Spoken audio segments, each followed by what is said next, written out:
Good morning at Hindi medium के student. आज हम हिंदी में पाठ 18 युद्ध गीता पढ़ेंगे। युद्ध गीता यानी गीता में उपस्थित उस युद्ध की घटना, उस युद्ध के बारे में बताया गया है जब श्री राम सीता को जब वनवास के समय सीता का अपहरण किया गया था और रावण उसे उठाकर ले गया था, तो उस समय किस प्रकार से श्री राम ने रावण के साथ युद्ध किया और सीता को अपने साथ वापस लेकर आए थे, उस समय की घटना इसमें बताई गई है। और फिर उसके बाद महाभारत के युद्ध के कुछ अंश भी गीता के माध्यम से समझाए गए हैं।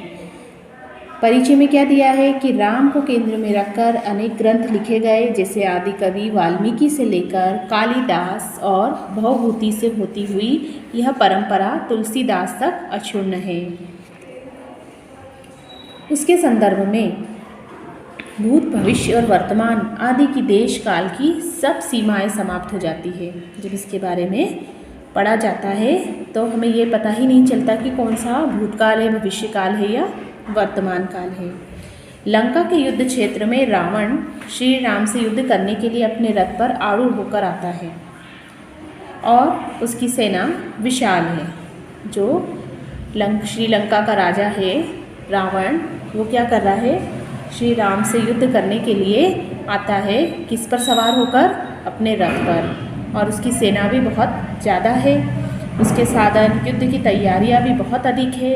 विभीषण उस दृश्य को देखकर हृदय में आतंकित हो उठता है।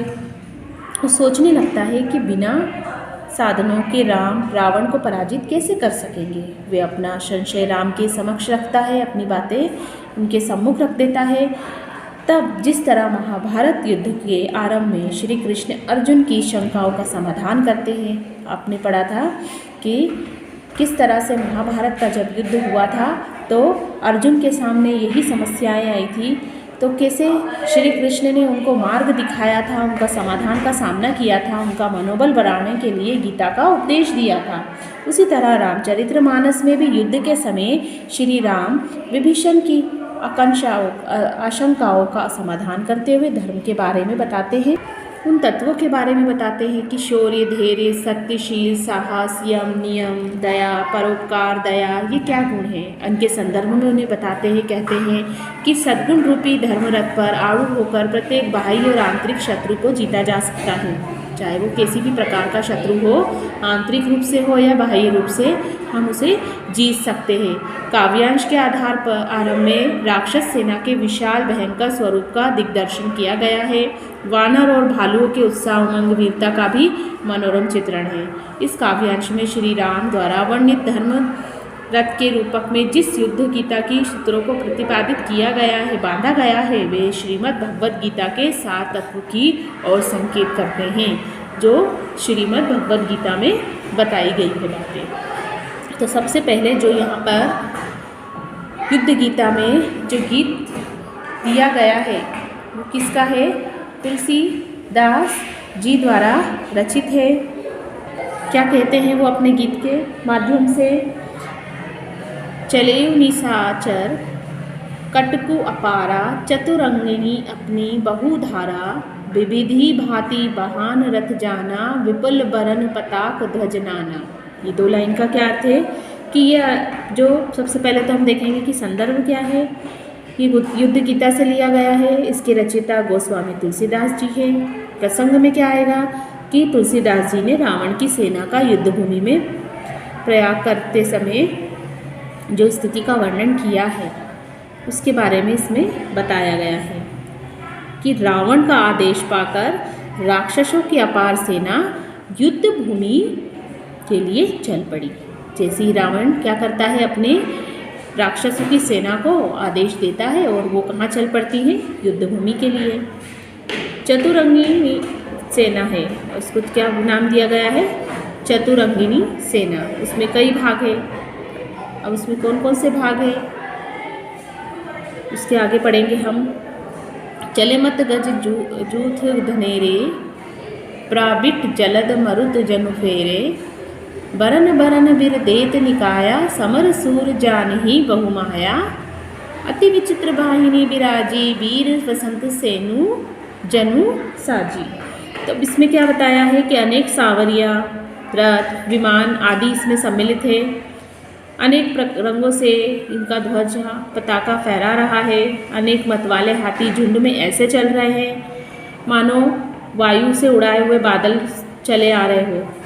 राक्षसों के समूह अलग अलग तरह से सामने की तरफ आ रहे हैं, जो लड़ाई में शूरवीर है और अनेक प्रकार के माया जाल से बने हुए हैं, माया जानने वाले हैं। ऐसे विचित्र सेना शोभामान हो रही है मानो वीर वसंत ऋतु की सेना सजी हो।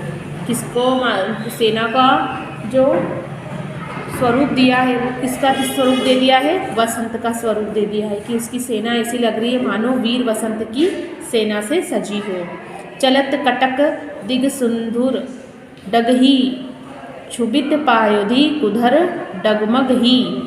उठी रेणु रवि गयु छपाई मरुत थकित वसुधा अकुलाई।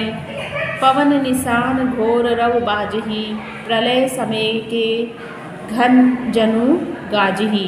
भेरी न फिरी बाज सहनाई मारू राग सुभट सुखदाई। कहरी नाद वीर सब करही निज निज बल पौरुषु चहारी।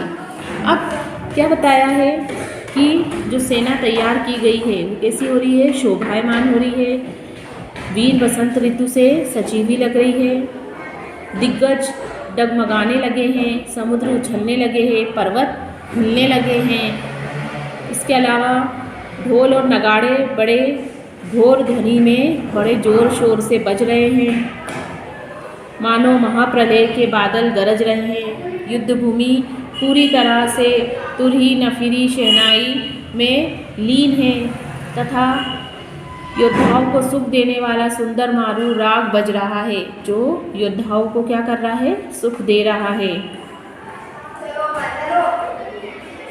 कही दशासन सुनहु सुभट्टा मर्दहु भालू कपिहिन के ठट्टा।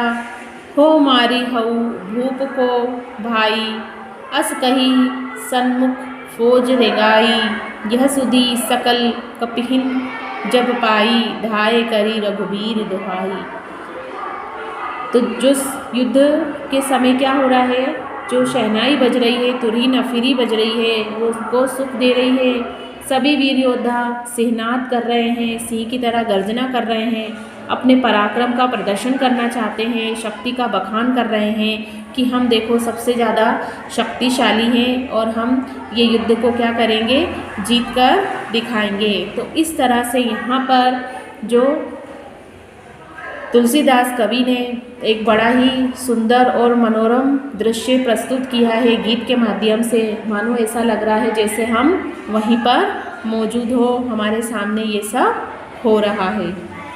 यहाँ तक आपको इस पद को, इस गीत को समझना है और पढ़ना है।